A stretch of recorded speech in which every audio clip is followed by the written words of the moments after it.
just gotta say goodbye to my tree. It's almost time to say goodbye. Maybe a couple more days. And she will bloom next year.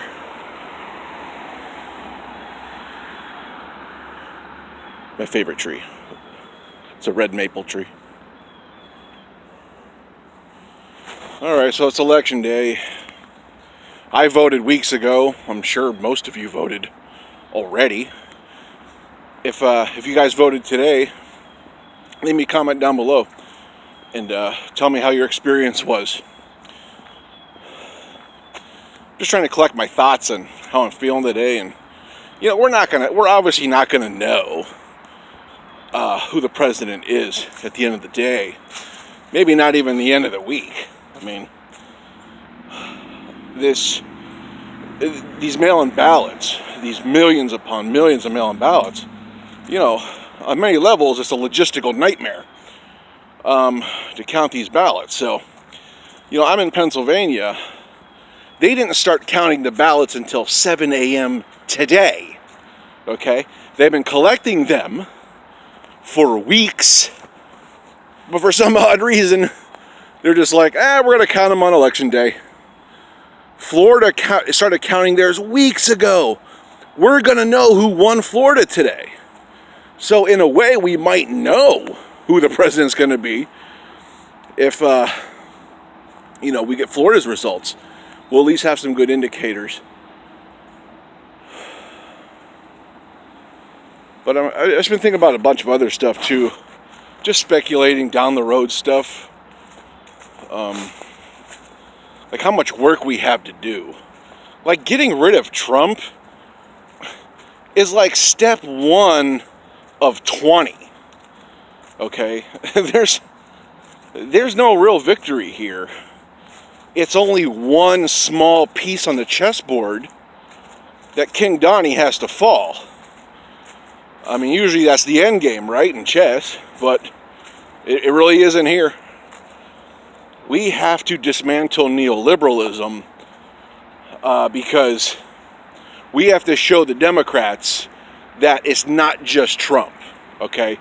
We really have to make, as progressives, we have to make the case that the real problem this whole time wasn't just Donald Trump. He was just a symptom of the greater problem stemming from neoliberalism. So we're going to have to make that case when we remove Trump. Hopefully, when we remove Trump. Because the Democrats think everything's cool when Trump leaves. And we're saying, not even close. Not even close. Like I said, it's step 1 of a 20-part process. Okay, so let's be real here. Who's leaving, man? We just have to be honest with ourselves.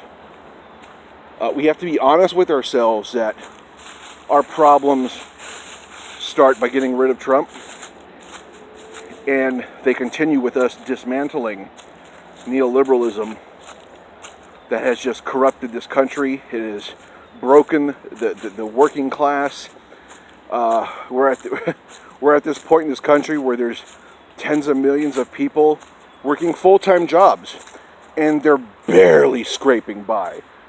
Barely scraping by. And they're on credit, and they're on food stamps, and they're on other subsidies, and it's like no one should be working a 40-hour week and living off government subsidies. That is insane.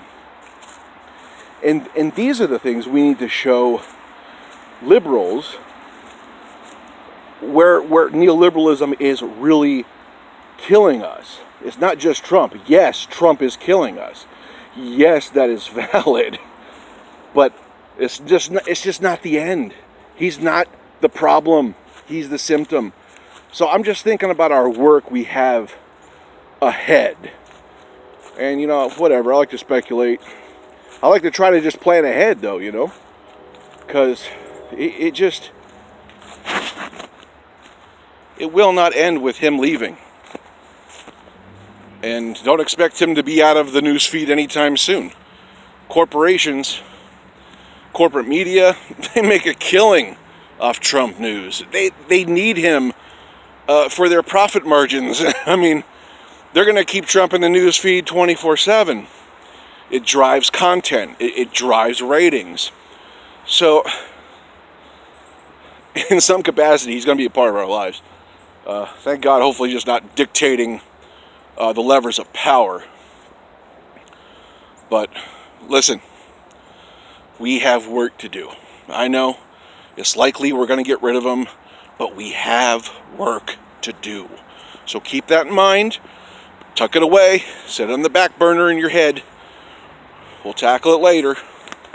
Let's just hope Biden can take out the trash and we can have a clean slate.